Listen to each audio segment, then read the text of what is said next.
Hi everyone, welcome to the video in which I'm going to walk through how to unpack the standards at your particular grade level and also share with you a few of the appendices of the Common Core which are going to help with determining which texts are appropriately complex and seeing some examples of student writing that the Common Core authors deemed appropriate for each grade level. Before I share any of this stuff, I just want to say that our key focus here on teaching the core is not freaking out about the Common Core. It's using these things to examine how we teach, what we're aiming at for our kids, and are we doing everything that we can to get them on pace to be college and career ready, okay? So if you find a student writing example, by the way, that seems way overly intense for your grade level, you're not allowed to freak out. And if you find a text on the text complexity exemplar list that you feel is just way too complex, then again, you're not allowed to freak out. These are resources meant to help you and inform your instruction and your thinking. They're not meant to put shackles on you. So if you go to teachingthecore.com/breakthrough, you see a page here that I've created for the Breakthrough Schools Network, and I'm going to have you click on the digital clickable handout. There, if you scroll down through all this is just further reading for each element of the non-freaked out approach to the Common Core. You'll see a page that says examining the standards for your grade levels. So if you want to examine like what skills kids need to be practicing an argument, for example, you'd look up writing number 1, reading, informational text number 8, and so on for all the skills. We're going to just focus on writing number 1 for the sake of illustration. So in order to examine these, you've got to go to the Common Core's website, which is corestandards.org. I've already pulled that up.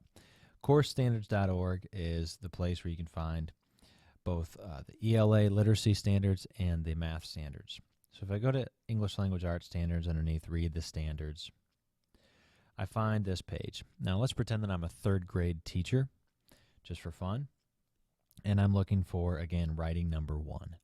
So I click on writing, I go to grade 3, and the page said if I want to learn about argument, look at writing number 1. So we're just going to look at the last number of this long gobbledygook, and so writing number 1 is right here. So we got kind of this main standard and then these sort of sub-skills within the standard. So I can see what exactly a grade 3 student should be able to do in terms of writing an argument by the end of grade 3. And that's basically how you will use all of these. That's how you examine all these things. So that's that. That's how you can find that. Now, a couple other resources that people like to look at sometimes are the appendices. Appendix A, I'm not going to pull up, but it has a bunch of reading for you in terms of the research behind the Common Core literacy standards. I do recommend reading it because it's definitely helped me in explaining to my students why we do some of the things that we do, and also in understanding it for myself. Appendix B, though, is perhaps a bit more useful for you. It is a list of text exemplars and sample performance tasks per text. So let's say you're wondering, what kind of text is appropriately complex for me? I'm a grade 3 teacher. Well, I go here to this grade band, grades 2 to 3 text exemplars. And so I see a list of stories that exemplify the type of complexity appropriate according to the Common Core authors for students to be reading grades 2 or 3. A list of poetry, a list of read aloud stories, read aloud poetry.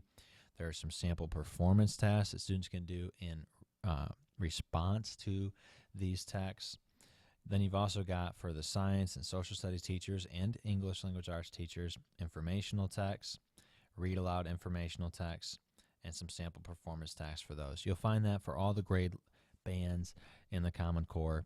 I use that list to just help inform my text selections and to push my thinking, because what I've found in looking at the grade 9 through 10 text exemplars is that they're pretty tough.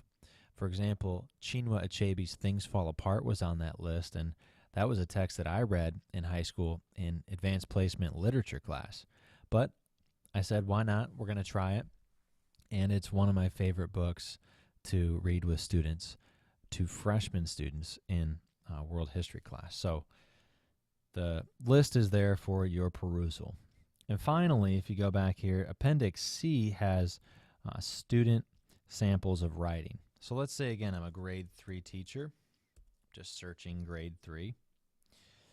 You're not going to find every type of writing for every single grade level. For example, you see for grade 3, there is no argumentative, but there is for grade 2 and grade 4. Basically, you're going to find enough to kind of give you an idea of the type, how the writing should increase in sophistication across the grades. So let's say for grade 3, I want to look at this informative/explanatory. I'm going to go down to page 18. Okay, here we go. And here's an informative report. This is a process written piece that was produced in class, and I could just kind of see how Gwen wrote about horses and explains different things about horses. These are just to kind of inform your thinking around the standards. So that's really that. I hope that this has been helpful for you in figuring out what does a particular standard look like at your level. So when we say every kid speaks every day, what does that mean? What specific skills are in that for your level? When we say kids should read regularly, what types of things should they be doing with their reading? This list will help you to get started exploring those avenues for your particular setting. Hey, if you appreciate what happens at Teaching the Core and you want to stay informed, then go ahead and subscribe by just clicking on teachingthecore.com, the heading up here, and you can subscribe right here. When you do that, I throw in some e-guides, and you get updates to the blog as they come out. All right, thanks a lot for listening. I hope this has been helpful. If there's anything else I can do for you, just get a hold of me at teachingthecore.com/contact-Dave.